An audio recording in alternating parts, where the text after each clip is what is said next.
Good morning, all. Today we are going to see last unit of DA, Design and Analysis of Algorithm. The last unit is multi-threaded and distributed algorithm. The syllabus is multi-threaded algorithm, problem solving using multi-threaded algorithm, distributed algorithm, and string matching. So let's start with multi-threaded algorithm. So what exactly is a dynamic multi-threaded programming? So one of the important class of concurrency platform is dynamic programming, and dynamic multi-threading allows a programmer to specify the parallelism in application without worrying about like what communication protocol it is using, how the load balancing is doing, etc. And there are mainly two features of dynamic programming. Very first is nested parallelism and second is parallel loops. Nested parallelism is nothing but it allows a subroutine to be spawned. Here, the first very important keyword is spawned, which allows the caller to proceed while the spawned subroutine is computing its result. इसका meaning क्या है कि अगर किसी parent process ने किसी child process को call किया है, सब रूटीन को कॉल किया है, तो जब तक चाइल्ड प्रोसेस रन हो रही है तब तक पेरेंट प्रोसेस को उसका वेट करने की जरूरत नहीं है, वो अपना काम कर सकता है. That is called as a spawn.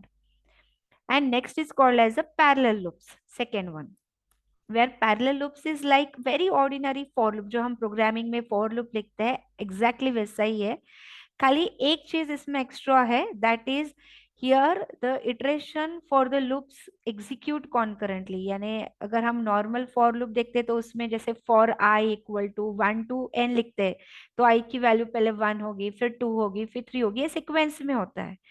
इसमें पैरेलल, इसमें क्या होता है, the value of I will go parallelly. So इसमें कम टाइम में आप फॉर लूप कंप्लीट कर सकते हो. Parallelly it works.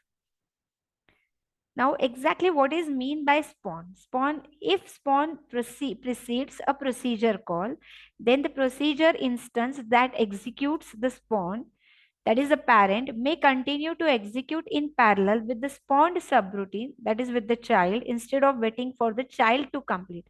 जो मैंने पहले स्लाइड में बताया exactly वही है हमारा.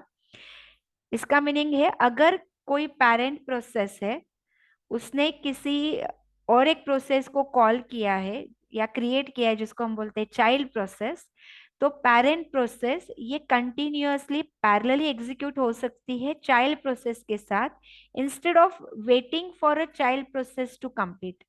तो चाइल्ड प्रोसेस कंप्लीट हो उसके बाद पेरेंट प्रोसेस रन होगा, ऐसा वेटिंग करने की पेरेंट प्रोसेस को बिल्कुल भी जरूरत नहीं है. He can start working. So that is called as a spawn. Second, next keyword which is very important in a parallelism is called as a sync. काफी बार आपने देखा होगा कि हम हमारा जीमेल का अकाउंट एवरी मॉर्निंग में या फिर व्हाट्सएप ये सिंक होते रहता है. तो that is a synchronization. Here the keyword sync indicates that the procedure must wait for all its spawned children to complete. Sync मतलब क्या कि इसमें पेरेंट प्रोसेस जो है ये तब तक उसका एग्जीक्यूशन आगे नहीं लेके जा सकती जब तक उसके सारे चिल्ड्रन जो है जिसको उसने क्रिएट किया है प्रोसेस को, उसका वर्किंग कंप्लीट नहीं होता है. Once all the children works get completed, then parent process sync with the child processes and then it will uh, complete its process. So that is called as a sync. Now next keyword which is very important is a parallel. Many algorithm contains loops where all iteration can operate in parallel. तो generally जहाँ पे loops आता है, तो loops में सबसे ज्यादा time, हमने टाइम कॉम्प्लेक्सिटी देखा है कि टाइम कॉम्प्लेक्सिटी सबसे ज्यादा जो टाइम है ये आपके इटरेशन पे डिपेंड होता है. तो जहाँ पे इटरेशन आता है उस चीज को पैरेलली वर्क कर दे ताकि कम टाइम में आपका प्रोसेस जो है ये रन हो सकता है. So here parallel keyword proceeds for loop. तो कैसे पता चलेगा कि ये फॉर लूप ये सिक्वेंशियल है या पैरेलल है? तो कोई भी कोड में अगर जो भी आप लूप यूज कर रहे हो उसके आगे अगर पैरेलल ये कीवर्ड लग जाता है, so which indicates that loop body can executed in a parallel. Now the next example here is a Fibonacci number. I hope you know the Fibonacci number. यहाँ पे मैं एक छोटा एग्जाम्पल बताती हूँ Fibonacci number यानी क्या होता है. सो जैसे Fibonacci series always start with zero at zero first position and first at next position. तो फर्स्ट टू पोजीशन की वैल्यू हमेशा फिक्स होती है, zero and then one. But इसके आगे की पोजीशन जो है, जैसे ये वाली पोजीशन, इसकी वैल्यू डिपेंड होती है इसके प्रीवियस के दोनों वैल्यूज जो है उसके एडिशन के ऊपर। तो जैसे एग्जांपल ले लो कि ये वाला पोजीशन की वैल्यू मुझे अगर कंप्यूट करनी है तो इसके प्रीवियस में दो वैल्यूज क्या आ रही है, जीरो एंड वन। अगर मैं इसको ऐड कर देती हूँ इन दोनों नंबर को तो रिजल्टिंग वैल्यू क्या आ गई है, वन। सो ये वैल्यू का आंसर क्या आ गया, वन हो गया। ऐसे अगर मुझे ये पोजीशन की वैल्यू अगर मुझे फाइंड आउट करनी है तो इसके प्रीवियस टू वैल्यूज क्या आ रही है, वन एंड वन। अगर इन दोनों को मैं एडिशन कर दूं तो मुझे आंसर क्या मिल गया, इस पोजीशन का answer that is two. Likewise, same for this position, we are going to add these two number, we will get a value for this position. So in a Fibonacci, apart from first two position, every next position you can find out by adding a previous two position values. तो इसके लिए अगर simple हम coding लिखते हैं तो हमको पता है कि ये वाली जो पोजीशन है दैट इज F0 पोजीशन, इसकी वैल्यू क्या है, जीरो। ये पोजीशन यानी क्या, F1 पोजीशन जो है उसकी वैल्यू फिक्स है दैट इज वन। बट इसके आगे वाली पोजीशन यानी नेक्स्ट पोजीशन, ओके, F2 3 4, मतलब जब आई की वैल्यू वन से ग्रेटर है तो F2 F3 F4 लाइकवाइज। अगर ये पोजीशन की वैल्यू मुझे फाइंड आउट करनी है फिबोनाची की तो ये किसके ऊपर डिपेंड है, उसके प्रीवियस टू वैल्यूज के ऊपर। इसके लिए यहाँ पे हमने क्या लगा दिया, I-1 एंड I-2 लगा दिया है।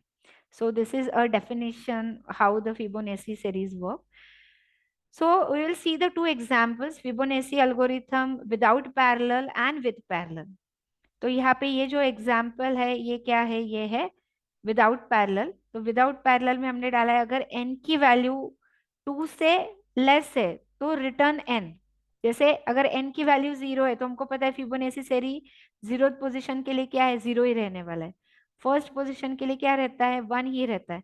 इसके लिए अगर n की वैल्यू, ओके, इसको अगर मैं n कंसिडर कर रही हूँ तो n की वैल्यू अगर टू से ये सारे वैल्यूज क्या है, लेस है, तो आंसर क्या आता है, वही नंबर आता है। सो वही हमने लिखा है, अगर n is less than 2 then the value for Fibonacci is nothing but the value n. But if the value of n is greater than or equal to 2, okay, ये if को अगर ये else में जाता है तो हमको दो पोजीशन फाइंड आउट करने हैं। तो फर्स्ट पोजीशन इज n-1, क्या है फिबोनाची उसका, और n-2। और जो भी हमको x एंड y की वैल्यू मिलेगी उसको हम क्या करते हैं, ऐड करते हैं, you will get a next value of your Fibonacci number. तो ये छोटा सिंपल एल्गोरिथम लिखा है हम लोगों ने without parallel. If I want to compute the same example like with parallel, so to with parallel here if you see the first condition is same, if the value of n is less than 2 return n, okay. अगर n की value 2 से less है तो value हम n ही return करने वाले। But x and y ये दो पोजीशन की वैल्यू हम पैरेलली फाइंड आउट कर सकते हैं, क्योंकि हम एक इसमें क्या फाइंड आउट कर रहे हैं, n-1 की वैल्यू, n-2 की वैल्यू। तो दोनों सिक्वेंशियल रन करने के बजाय हम लोग इसमें क्या कर सकते हैं, पैरेलल एग्जीक्यूशन जो है दोनों को लगा सकते हैं। सो पैरेलल एग्जीक्यूशन के लिए हमने यहाँ पे कीवर्ड क्या यूज कर लिया है, स्पॉन कीवर्ड। स्पॉन मतलब क्या, कि ये दोनों एक दूसरे पे डिपेंडेंट नहीं है, दोनों पैरेलली वर्क कर सकते हैं, एक दूसरे के लिए वेट करने की जरूरत नहीं है, okay. So once you get a value of X and Y then your parent process has to synchronize the values, because X की वैल्यू मिल गई है लेकिन वाई की नहीं मिली है। तो आप x प्लस वाई नहीं निकाल सकते हो, बिकॉज x प्लस वाई के लिए x एंड y दोनों की वैल्यू आपको कंप्लीट मिलना जरूरी है। So once x and y both values get completed it will going to sync it with a parent process. जैसे सिंक्रोनाइजेशन हो गया ये क्या रिटर्न करेगा, x प्लस वाई जो है ये रिटर्न करेगा। So here this is example of parallel. So for parallel here we have use a two keyword, X and Y value के आगे स्पॉन कीवर्ड लगा दिया और यहाँ पे उसको सिंक ये कीवर्ड हमने यूज किया है। Now here one tree structure is given for recursive procedure of Fibonacci series of, if you want to find out the Fibonacci series of 6 position। तो 6 पोजीशन को फाइंड आउट करने के लिए हमको पता है फिबोनाची सीरीज कोई भी नंबर का किस पे डिपेंड रहता है, उसके प्रीवियस टू वैल्यूज के ऊपर। तो 6 किसके ऊपर डिपेंड रहेगा, 5 एंड 4 के ऊपर। ओके, सो हियर यहाँ पे क्या हो गया, 6 जो है इसके लिए हमको पहले 5 की वैल्यू फाइंड आउट करनी पड़ेगी 4 की, बट 5 की वैल्यू किसके ऊपर डिपेंड रहेगी, उसके प्रीवियस टू वैल्यूज के ऊपर, दैट इज 4 एंड 3 के ऊपर। लाइकवाइज 3 किसके ऊपर डिपेंड है, 2 एंड 1 के ऊपर, लेकिन 1 पोजीशन की वैल्यू एज इट इज हमको मिल जाती, क्योंकि हमको पता है अगर n की वैल्यू 1 या 0 है तो उसको कंप्यूट करने की जरूरत नहीं। ओके, अब यहाँ पे अगर आप देखो कि 2 पोजीशन की वैल्यू मुझे निकालनी है, तो अगेन ये प्रीवियस टू वैल्यूज के ऊपर डिपेंड है, 1 एंड 0 के ऊपर। सो लाइकवाइज अगर आप देखोगे, so this is a tree structure to find out a Fibonacci of position 6। जब तक लीफ में 1 या 0 नहीं आता है, आपको उसके चाइल्ड प्रोसेस निकालना है। जैसे लास्ट में 1 या 0 आ गया तो हमको पता है 1 की वैल्यू 1 होती है, 0 की वैल्यू 0 ही होती है, तो उसकी कोई चाइल्ड प्रोसेस नहीं आती है। सो this is a tree structure for Fibonacci series. Now next is a computational DAG, that is directed acyclic graph. Multi-threaded computation can be better understood with the help of computation directed acyclic graph। जब आपको समझना है कि multi threaded कैसे actually work करता है, मतलब parallelly जब हम कोई प्रोग्राम रन कर दे तो वो कैसे रन करता है, कौन सा इंस्ट्रक्शन किसके ऊपर डिपेंड है, कौन पेरेंट है कौन चाइल्ड है, तो डिपेंडेंसी मैट्रिक्स या डिपेंडेंसी ग्राफ जो है इसमें बनाया जाता है। And here the edge U and V, this age means that the instruction u must execute before instruction v। यानी अगर यहाँ पे u है और यहाँ पे v है और u से v तक अगर एज जा रहा है इस डायरेक्शन में, तो इसका मीनिंग क्या है कि u तभी कंप्लीट हो सकता है जब v कंप्लीट हो जाएगा। सो u is totally depend on v।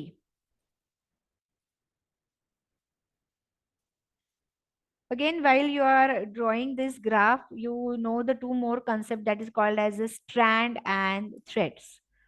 So here a sequence of instructions containing no parallel control, ऐसे सीक्वेंस ऑफ इंस्ट्रक्शन जिसमें कोई भी पैरेलल कंट्रोल नहीं है, मतलब spawn, sync, return from spawn या पैरेलल, ऐसा कोई भी कीवर्ड नहीं है, ये जो पूरा ग्रुप है इसको हम क्या बोलते हैं, एक सिंगल स्ट्रैंड बोलते हैं।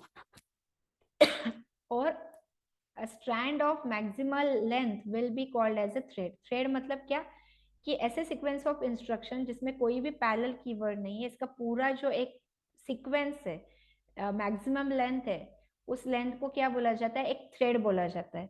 और ऐसे ही अगर आप उस थ्रेड को मल्टीपल टाइम पैरेलली रन करते हो तो हम उसको क्या बोलते हैं, मल्टी थ्रेडिंग उसमें बोला जाता है। सो कंप्यूटेशनल डीएजी अगर हमको ड्रॉ करना है, so it is graph V and E which consist of vertexes and it consist of edges where edge is U and V edge कब होगा, if and only if there is a thread U which need to execute before thread V. दो thread है U and V, अगर U जो है ये we thread पे depend है, जब तक वी खत्म नहीं होता यू स्टार्ट नहीं हो सकता है, so you have to make a edge from u to v। So if there is a edge between thread u and v, then we can say said to be logically in series, and if there is no thread then we can said it is logically in parallel। मतलब अगर u और v एक दूसरे पे dependent है, तो dependent है तो दोनों पैरेलली रन नहीं हो सकते। पैरेलल कब रन हो सकते हैं, कोई भी दो प्रोसेसेस या दो थ्रेड जब वो बिल्कुल भी एक दूसरे पे डिपेंडेंट नहीं है, तभी वो पैरेलली रन हो सकते हैं। So where there is no edge between any two vertex, so you can say that two threads will run parallelly। So this graph will give you like which threads you can run parallelly and which threads are depend on another thread। So now there are classification of age। तो यहाँ पे 3 types के age है, continuation age, spawn age and return age। Now continuation age मतलब क्या, it connects a thread u to its successor v within the same process instant। एक ही procedure के instant में u और v जो है ये एक दूसरे से क्या है, कनेक्टेड है, तो उसको बोलते हैं कंटिन्यूएशन एज। तो एक ही साथ एक खत्म होने के बाद दूसरा रन होने वाला है। Now next thread u, if it spawn a new thread v, मतलब अगर एक थ्रेड है u जिसने एक चाइल्ड प्रोसेस क्रिएट किया है लाइक v, लेकिन ये अगर यू जो है ये वी के ऊपर डिपेंडेंट नहीं है, तो हम क्या बोलते हैं, it is called as a spawn edge. Okay, when a thread V return to its calling process. Okay, जैसे यू ने वी को कॉल किया है, तो वी ने रन होने के बाद अगर वी का जो आउटपुट है ये वापस कॉलिंग प्रोसीजर को उसकी वैल्यू रिटर्न कर रहा है, then we can say that these threads are following a parallel control, then we call it as a return edge। Return edge यानी क्या, कि जिसमें v जो है ये इसकी वैल्यू किसको रिटर्न कर रहा है, x को रिटर्न कर रहा है।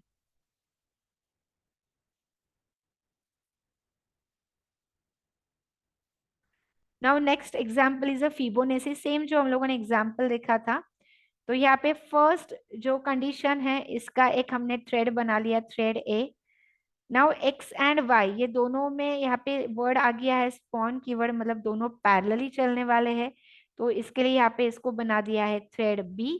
Now after that sync is going, and sync के बाद नेक्स्ट क्या आ रहा है, रिटर्न हो रहा है दोनों की वैल्यू, सो इसको हमने बना दिया thread C. So there are total 3 threads in this example. If condition का thread one, then X and Y ये जो पैरेलली चल रहा है और उसके बाद सिंक हो रहा है, ये पूरे इसके लिए एक थ्रेड बी। और एक्स एंड वाई का एडिशन जब हम रिटर्न कर रहे हो, we are calling it as a thread C. So अगर हमने एक छोटा एग्जांपल लिया कि हमको फिबोनेसी 4 जो है इसका अगर हमको आउटपुट जो है ये फाइंड आउट करना है, तो इसका जो ग्राफ है इसको 3 एजेस में अगर हम डिवाइड करते हैं, like spawn edge, continuation edge and return edge, तो ये कैसे वर्क करता है। तो यहाँ पे दे दिया Fibonacci 4 which is depend on Fibonacci 3 and 2, 3 is depend on 2 and 1 Fibonacci, and 2 is depend on Fibonacci 1 and 0। Same यहाँ पे Fibonacci 2 जो है ये किसके ऊपर डिपेंड है, Fibonacci 1 and 0 के ऊपर। तो लास्ट में जो Fibonacci है यानी जो लीफ नोड्स है इसको हम लोगों ने क्या बोल दिया, दिस आर ए।